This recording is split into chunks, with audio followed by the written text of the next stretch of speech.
અમેરિકામાં મંદીના એધાણને કારણે તેમજ મધ્ય પૂર્વમાં ત્રીજા વિશ્વયુદ્ધના એધાણ મંડરાઈ રહ્યા છે, જેને કારણે સોમવારે ભારતીય શેર બજારોમાં અરાજકતા જોવા મળી હતી.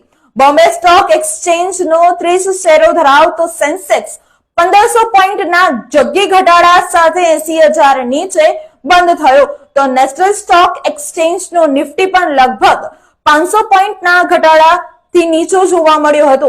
આ ઘટાડાને વચ્ચે થોડીક જ મિનિટોમાં શેર બજારના રોકાણકારોને લગભગ ₹10 લાખ કરોડનું નુકસાન વેઠવું પડ્યું છે.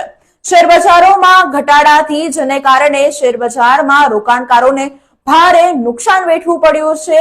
એક તરફ શુક્રવારે માર્કેટમાં કડાકાને કારણે રોકાણકારોના લગભગ 4 લાખ કરોડ રૂપિયાનું નુકસાન વેઠવું પડ્યું હતું, તો બીજી તરફ સોમવારે થોડીક જ મિનિટોમાં રોકાણકારોને લગભગ 10 લાખ કરોડનું નુકસાન ઉઠાવવું પડ્યું હતું.